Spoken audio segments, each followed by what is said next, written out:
বিভাগ হায় হায়, রেজুট বিভাগ হায় হায়।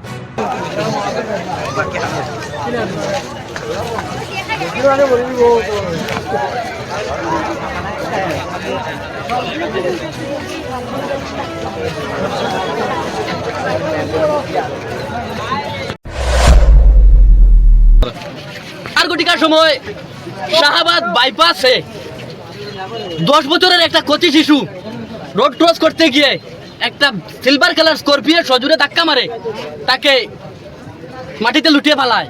তারপর সেখানেই আমি মনে করছি সেখানেই সে মৃত্যুবরণ করেছে, কারণ এখান থেকে তাকে হসপিটালাইজ করার মতো কেউ ছিল না।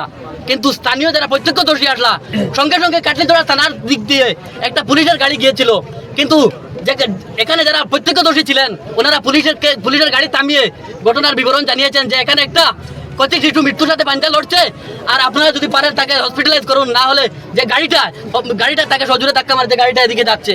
কিন্তু পুলিশের পক্ষ থেকে রিপ্লাই এসেছে থানায় নিয়ে যাওয়ার জন্য। দেখেন অত্যন্ত দুর্ভাগ্যের বিষয়, আমরা আজকে ঘর থেকে বের হয়েছি পুলিশের উপর ভরসা করে। পুলিশ জনগণের বন্ধু, আর পুলিশের যে মুখ থেকে এহেন যে রিপ্লাই সেটা আমি মানে গ্রহণ করতে পারছি না। সেটা আপনাদের কাছে, জেলা প্রশাসনের কাছে, এসপি ম্যাডামের কাছে এবং আসামের মাননীয় ডিজিপির কাছে ছেড়ে দিলাম। কাটলিচড়ার পুলিশ প্রশাসনের যে এহেন রিপ্লাই, সেই যদি উনারা তড়িঘড়ি করে ছেলেটাকে, ওই গাড়িতে কোনো কাটলি থানার ইনচার্জ ছিলেন কি? কে ছিলেন এখানে জানি না, এখানে যারা ছিলেন ওনারা স্থানীয় খেটে খাওয়া মানুষ, ওনারা কে ছিলেন সেটা আইডেন্টিফাই করতে পারেননি, কিন্তু পুলিশ ছিলেন সেখানে। আজকে দেখেন আপনাদের মাধ্যমে একটাই অনুরোধ রাখছি যে ছেলেটার মৃত্যু হয়েছে, এই পরিবারে ন্যায় পাবে কি? যদি পায় তাহলে এই পরিবারকে ন্যায় দেওয়ার জন্য, কারণ আমরা এখানে প্রতিবাদ করছি একমাত্র কারণ হচ্ছে এই জায়গায় যে ছেলেটা মৃত্যুবরণ করেছে তার কাকা অর্থাৎ তার আঙ্কেল দুদিন পূর্বে মৃত্যুবরণ, 1 বছর পূর্বে মৃত্যুবরণ করেছিল, কিন্তু সেই মৃত্যুর ইনকোয়ারি এখনো পর্যন্ত চলছে, কিন্তু বিচার পায়নি।